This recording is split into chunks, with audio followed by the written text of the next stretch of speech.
So it is my pleasure to introduce the co-founder and director of Longview School in Brewster, New York. And he's been doing this for the past 21 years. And he and the teachers there have been continuously working to adapt the model to optimize student-directed learning. He's been a presenter at many other conferences. He's presented many times here at AERO. He's been a longtime AERO friend and supporter and a great human. And without further ado, Mark Jacobs. Mark, whenever you're ready.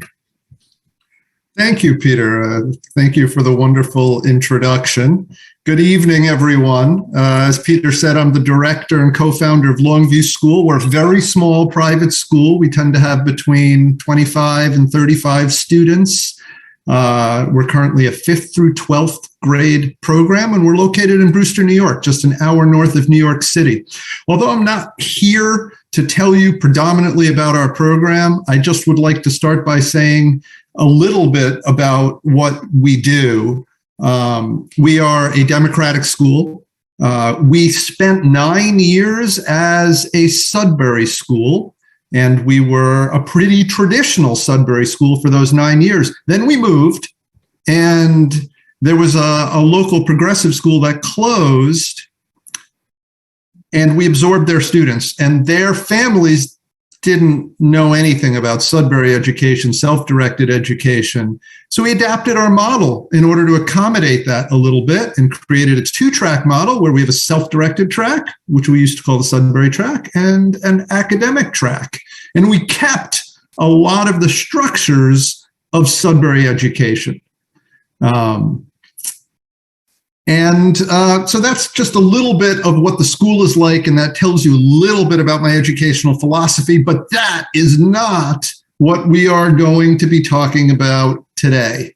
Today, we are going to be talking about the future. I love voice things. All right, of course, none of us actually has a crystal ball, and yet human beings cannot help but look ahead.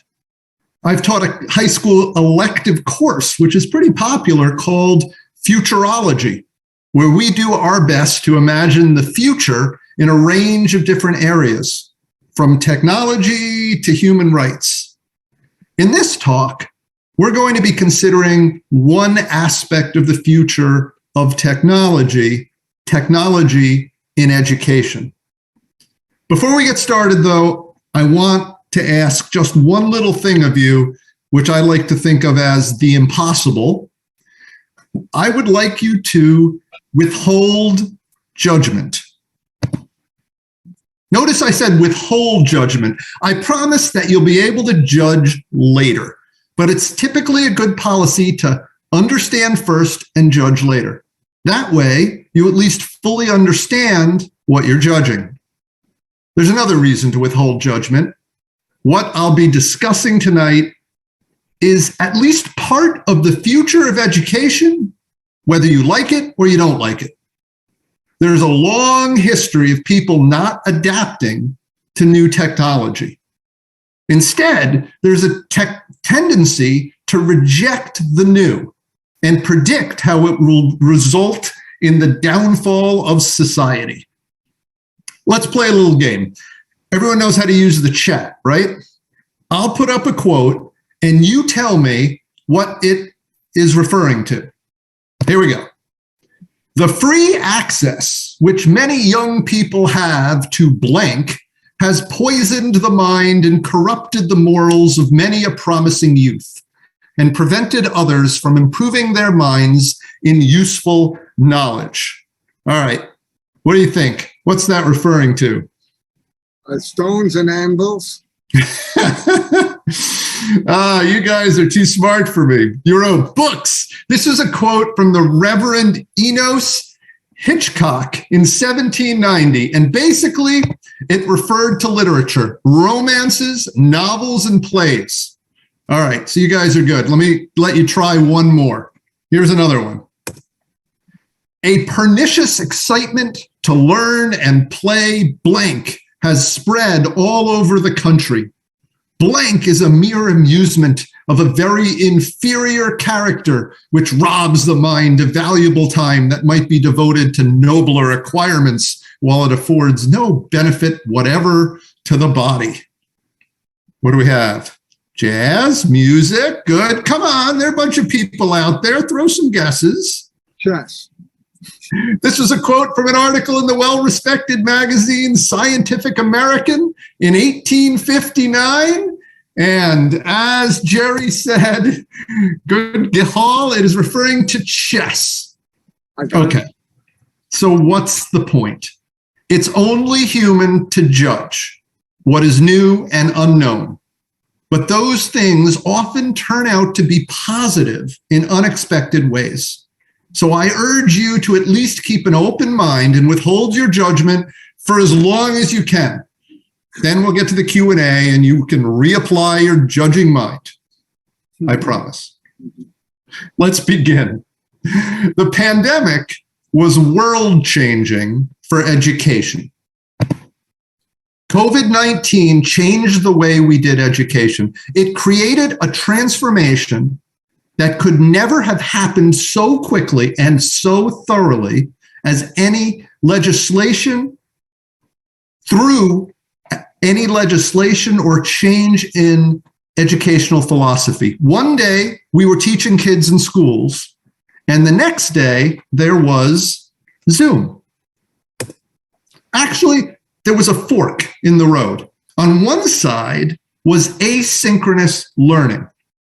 For this, teachers provided content that the students could access in their own time and complete at their own pace. Now, anyone who was a part of that, how did that work out? Not so well. Don't get me wrong, some students did okay. They had the executive function skills to get the work done and even to learn a few things. But in general, asynchronous learning, at least on the K through 12 level, failed. So what about the other side of the fork? That was teaching by Zoom or Google Meet or whatever platform you used. All of these are forms of synchronous learning, where the teacher is interacting with the students in real time. So how did that work? Better, but not much better. Actually, it worked pretty well in my school, but I have classes of 3 to 7 kids. Plus, we democratically decided that all students would be required to have their cameras on. I had a bank of computers to support our teachers in dealing with all the snafus of technology as they arose. I got to redesign my classes so that they were broken down into small chunks, each with interactive components, and students kept learning. Still, the best I can say about Zoom learning is that it is less than optimal. But the struggles of education during the pandemic did get me and a lot of other people thinking about what's next. I mean, I am a futurologist, so I consider it part of my role in life to anticipate and help bring about a better future. So, what will education, or at least part of education, look like in 10 or 20 years? And what can we do to help the education of the future be as good as it can be? These questions have led me past asynchronous assignments, past Zoom classes, into virtual reality. I know, stay with me. In some ways, I've been envisioning this for over 20 years. As a philosopher, which is truly what I am, I've always been fascinated by Robert Nozick's experience machine thought experiment. Feel free to look it up. I'm not going to go into the details here. I actually wrote a full-length play that considered some of the ideas underlying that thought experiment. And then I saw the movie Ready Player One. Okay, I know it's a book. Since then, I read the book by Ernst Cline. How many of you are familiar with the book or the film? Here's a little snippet to remind you about the futuristic technology Cline was writing about. Now, let me know if the sound works. He showed us that we could go somewhere without going anywhere at all. You don't need a destination when you're running on an omnidirectional treadmill. Raise it a little bit if you can. Leave something underlay. James Halliday saw the future. Sound is a little bit low. I don't know if you can raise it up. Place to go. A place called the Oasis. That's about as loud as it goes.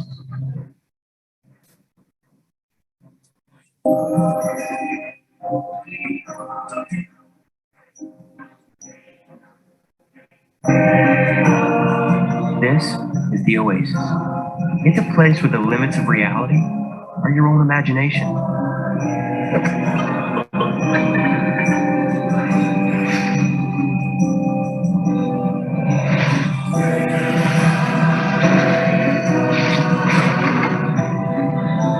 You can do anything. Go anywhere. Like the vacation planet. Surf a 50-foot monster wave in Hawaii. You can ski down the pyramids. You can climb Mount Everest. Now you have to remember, this is not a two-dimensional video game.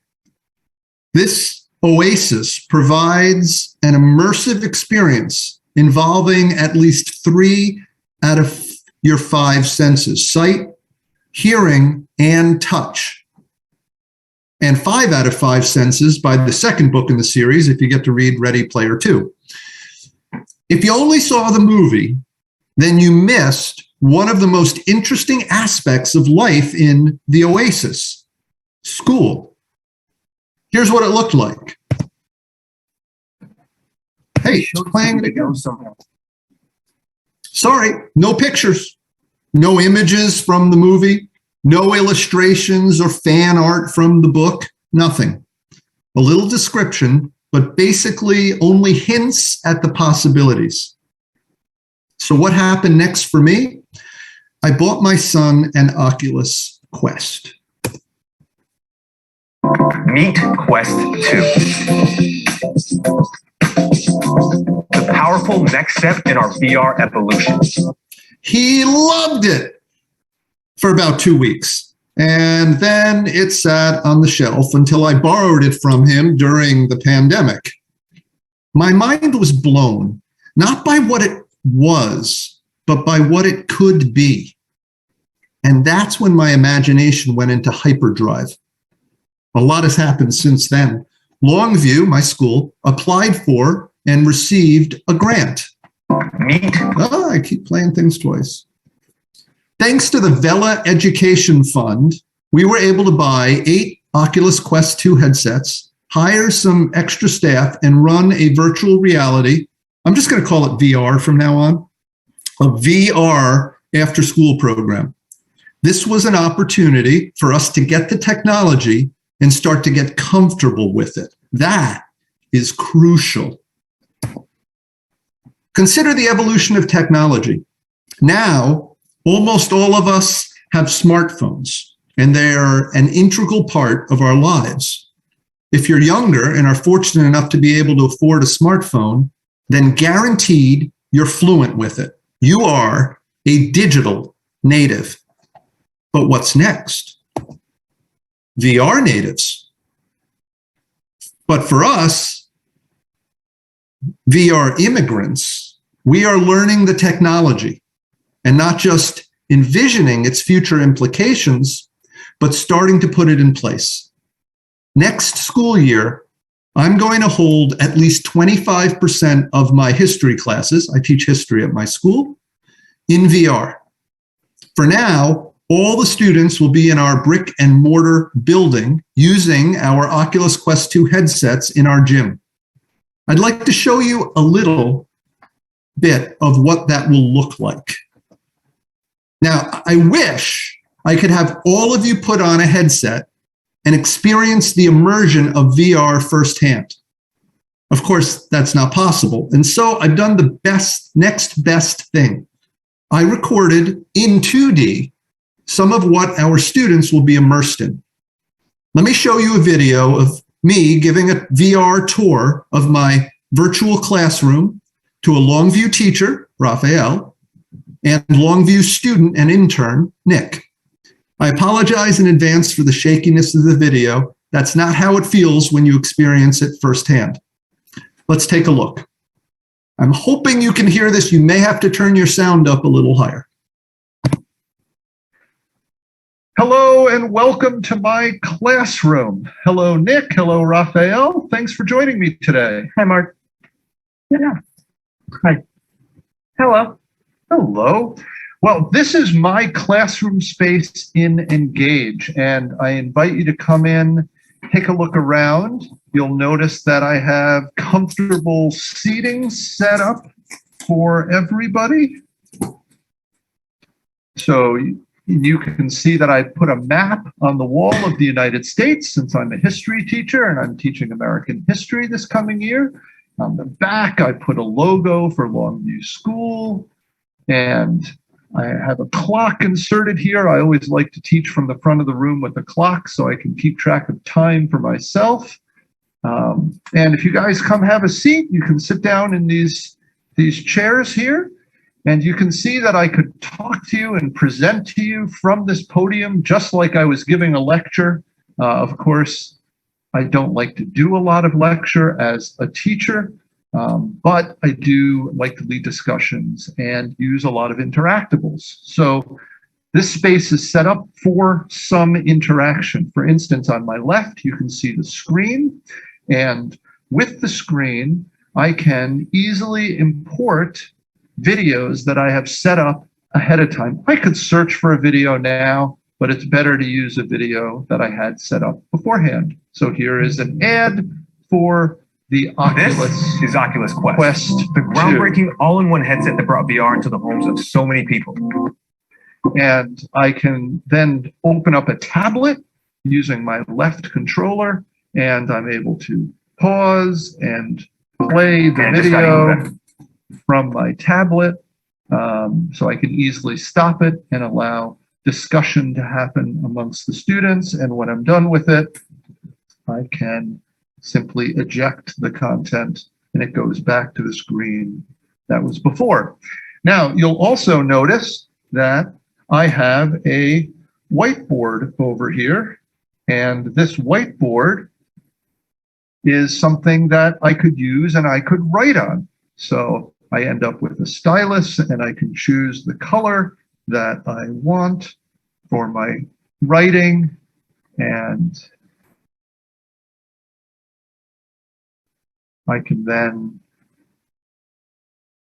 write words and letters up on the board, and that's pretty easy to do. Yes, thank you.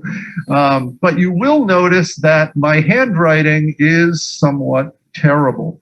So I sort of feel like using a whiteboard for a lot of notes or content doesn't work that well.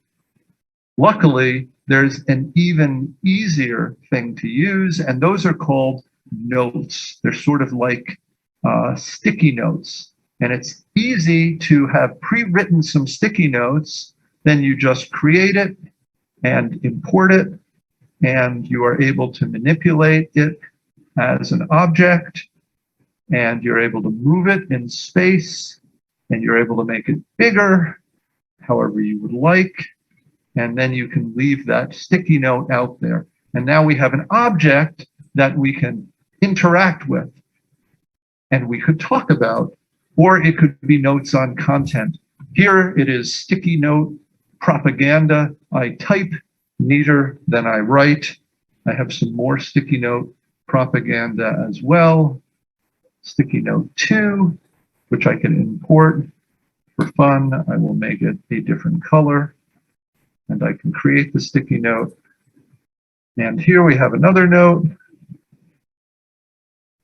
Sticky notes let me prepare ideas in advance. So these are two advantages for using sticky notes and ways that they could be used in the classroom. So this video shows an interesting replication of the classroom experience. You have all the same elements: a screen to show movies, a whiteboard to write on, even more of a smartboard to add pre-prepared content. And schools like ours can't afford smartboards. The students have the headsets on, so they are fully immersed. You have their attention. But replication of a classroom is not enough. How about field trips? Check out this very short video to learn a little more about field trips in VR. It's also nice that you're not limited to the classroom. This is a real advantage of virtual reality, is that you can take field trips to places and feel totally immersed in a location. So we're going to do that first by using a 360 video. This is a YouTube 360 video. I'm going to go over here and I am going to go on a field trip. And then I'm going to invite Raphael and Nick to walk through the gleaming circle. And we're going to go into just a dark space at first. So hop right in. And I'll go in as well. Okay, and here we are in this space. And now I'm going to load the media of the 360 video. And this is something I've saved ahead of time.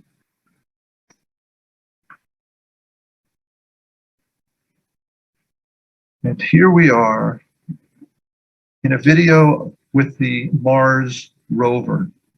So now this is interesting. This is recorded video content.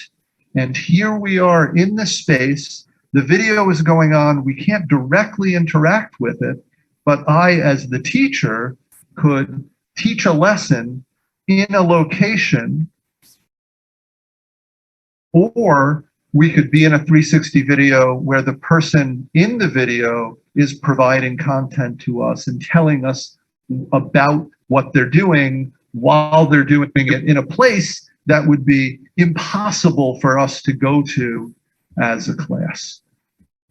So imagine having an astronaut or an astrophysicist talking to your class in a recorded 360 video, where the expert is teaching the students through a recording. And then when that's done, we can go back to the virtual classroom, discuss what we've heard, do interactives to follow-up activities that the teacher has designed. There's another type of field trip you can take in VR. You can go to a pre-made educational interactive space. Take a look at this video. Welcome to the Amistad. This is a Cuban slave ship. And you may have heard of the movie. There was a whole movie about the events that took place here. But this is a way to learn about the history.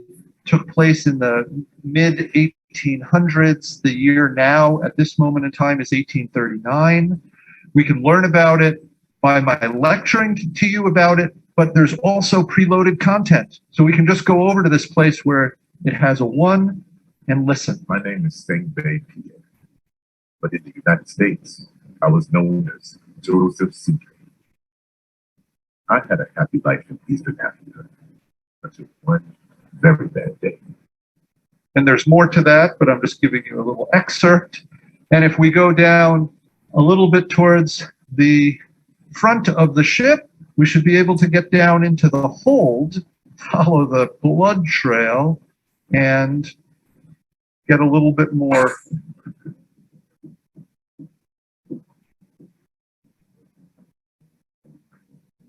This gives us another very immersive experience. You can hear the sounds of the ship.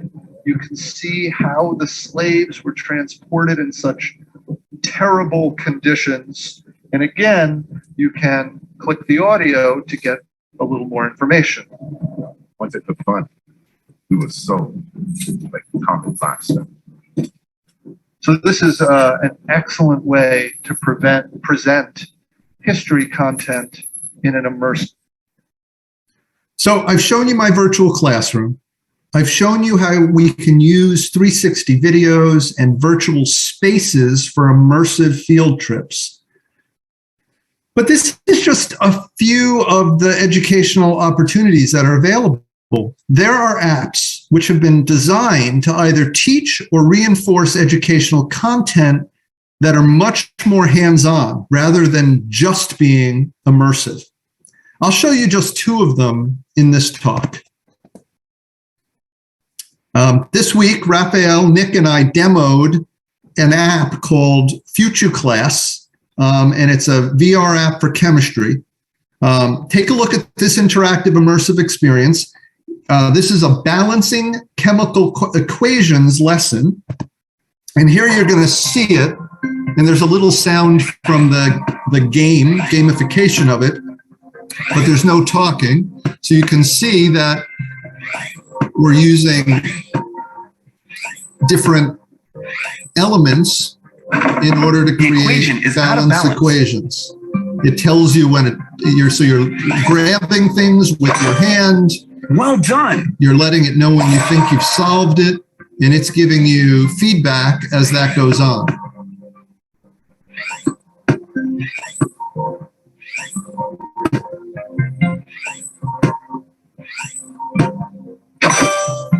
Right on. So that's one lesson. That's balancing chemical equations. Futuclass has created a bunch of activities which correspond to lessons. Here's another example from the same app. This is a lesson on atomic bonds. So you can see going into the class, a little instruction at the beginning. Welcome to the chemical bonds module. Pull the lever when you are ready to start.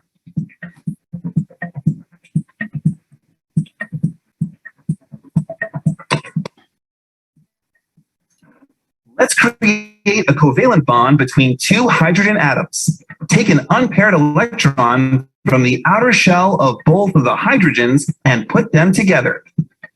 An ionic bond can only be formed between a metal and You created your first chemical bond. Now, let's see if the substance was created correctly. Pull the lever to check. Good. Let's try creating a covalent bond between two oxygen atoms. Notice that unlike with the hydrogen, each oxygen atom has two unpaired. You can only create a bond between two unpaired electrons.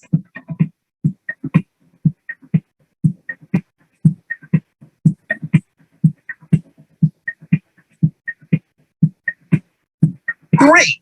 You created a covalent double bond. The two created electron pairs are shared between both oxygen atoms. It's as if each of the oxygen atoms received two new electrons. In this state, both atoms have 8 electrons on their outer shell. This is the maximum number of electrons on the outer shell, which atoms try to achieve. So you can see that these activities are highly interactive, hands-on, or at least virtually hands-on, and they have some gamification components. You want to achieve the tasks in order to move on to the next level.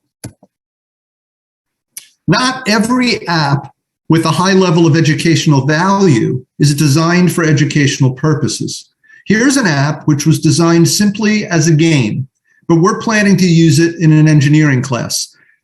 This is the last video excerpt I'm going to show you. It's called Gravity Labs. In Gravity Lab, the purpose of the game is to get an item from one place to another using as few resources as possible. In the beginning, you start with simple boards. When you put these boards down, they create a natural pull force, but it's not strong enough to overcome gravity entirely. So you need to be careful, using just enough of an incline that you're able to overcome gravity slowly.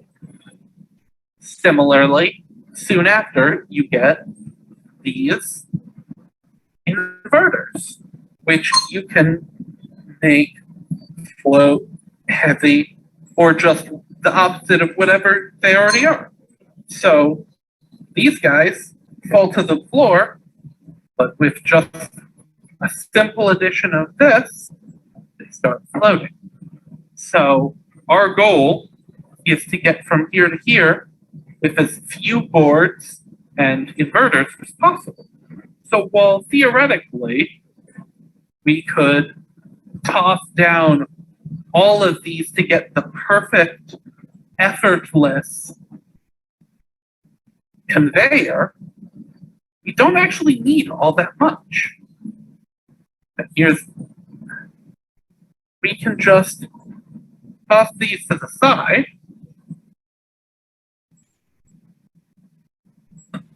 Because we just really need these three, despite the difficulty that you might see.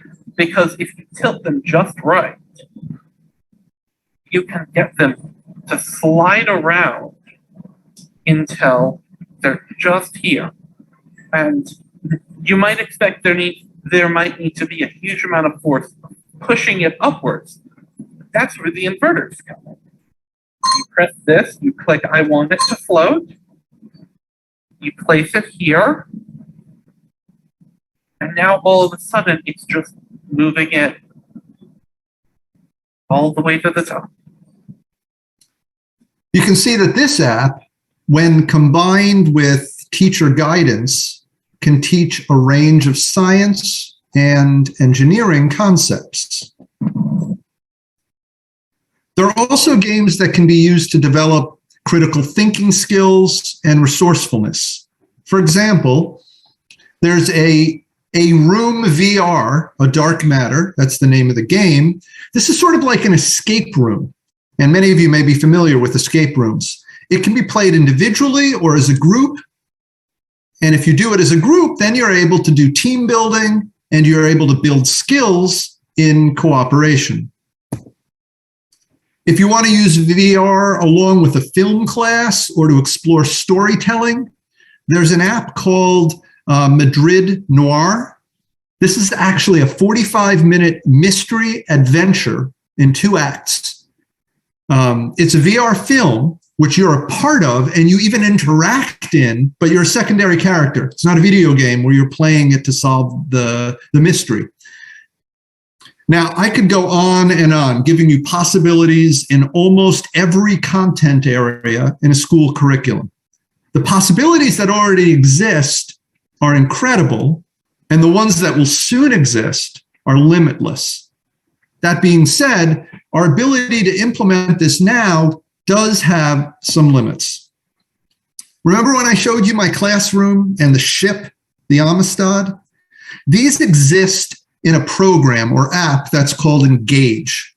The technology is so new, it is currently unclear what world or worlds in which program or programs will end up being the virtual space of the metaverse. I'll get back to the metaverse. Engage is one of those apps, and I'll probably primarily be using Engage next school year. But there are other options, good options, and one of these may end up developing the technology faster and more effectively, eventually eclipsing the others. Microsoft owns a quite interesting and viable alternative, AltSpace VR. I like a lot about this option, although it does make keeping others out of your virtual spaces, other than your students, a little more difficult. Another option is VR Chat. That program is owned by a much smaller company. They only have 36 employees, but it also has privacy issues and a pretty bad reputation because of the trolling that seems to happen all too often on that platform. Of course, Meta's Horizon Worlds is another option, although at this moment, it is the least developed of the 4. This leads into a question I only have time to address in a cursory manner, the metaverse. You hear this term all the time, but it can be difficult to know precisely what it means. According to one expert, in the broadest terms, the metaverse is understood as a graphically rich virtual space with some degree of verisimilitude, where people can work, play, shop, and socialize. In short, do the things humans like to do together in real life, or perhaps more to the point, on the internet. In other words, the metaverse is one unified space where you'll interact through an avatar and do all sorts of activities. Sort of like these avatars going into a portal to go somewhere in the metaverse. Now, here's the problem. Right now, the technology lacks interoperability. There are lots of apps you can access, but each one requires you create a different avatar. So in a way, you lack a consistent identity in virtual reality right now. Some of the apps only allow one person, some two, some a group. Plus, you can't access the apps all from one place in a virtual world, like going through portals. And so a true metaverse is future technology, but it's near future technology. It's just around the corner. Now, to be fair, there are a bunch of challenges for VR education. To name just a few, there's a difficulty with people's learning curve. Both teachers and students will need to get comfortable using VR hardware and software. There's a challenge with developing content. Teachers will need to create lesson plans that work smoothly and are rich in educational value. There are limits to the immersiveness of the experience. For now, VR is predominantly a visual and audio experience.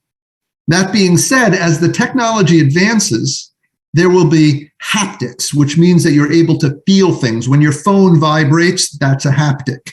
And they are already producing, although they're a little bit more not accessible yet, gloves, vests, full body suits, where you feel what your avatar experiences.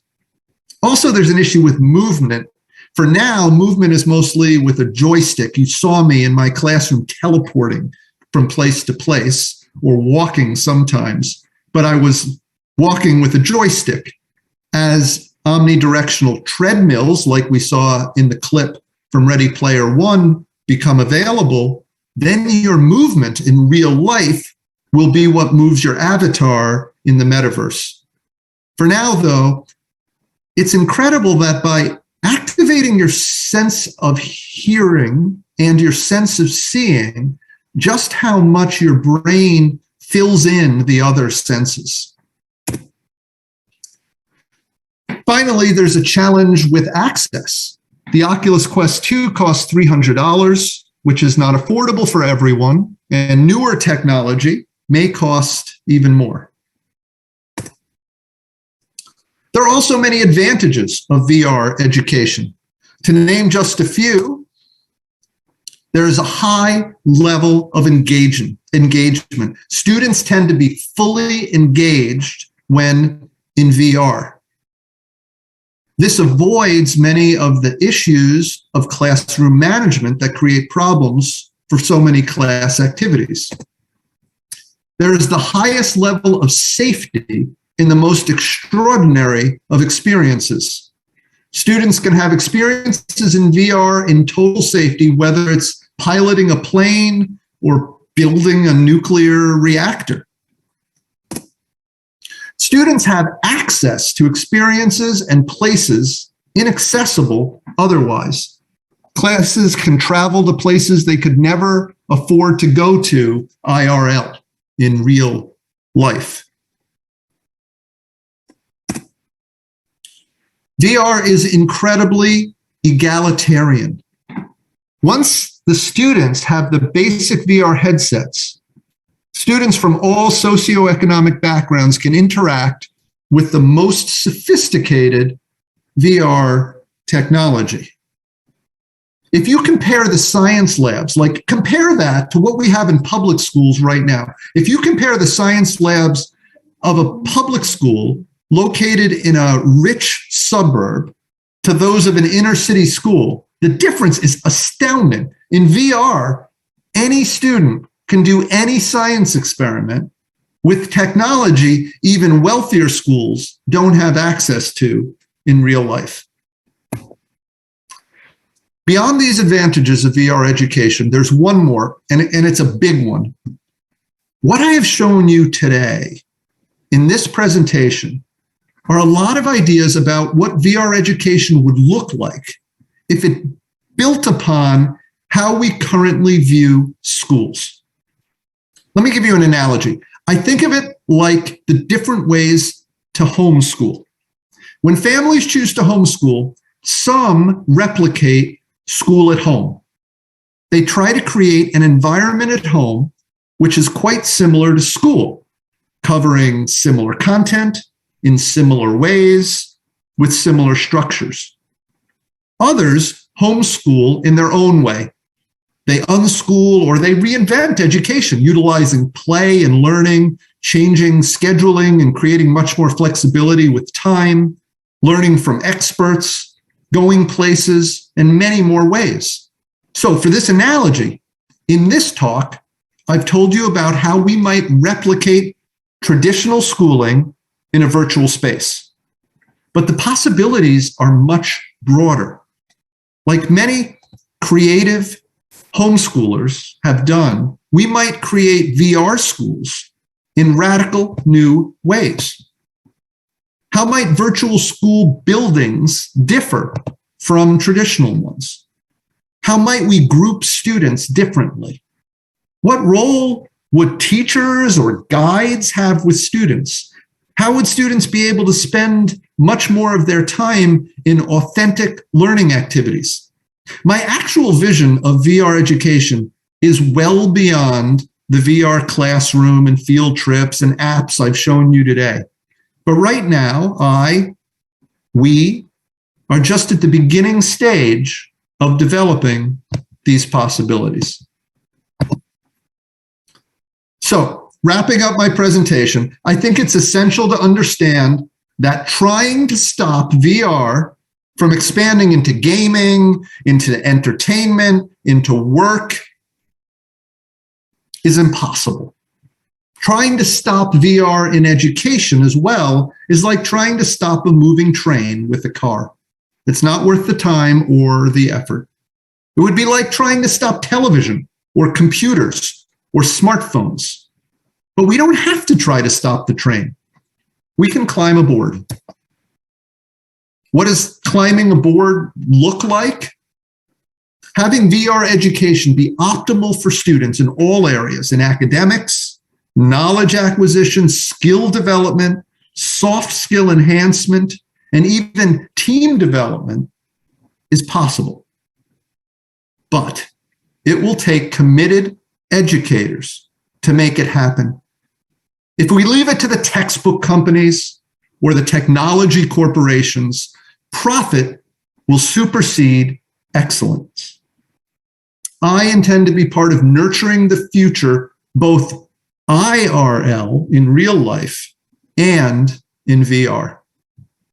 I hope that you will join me.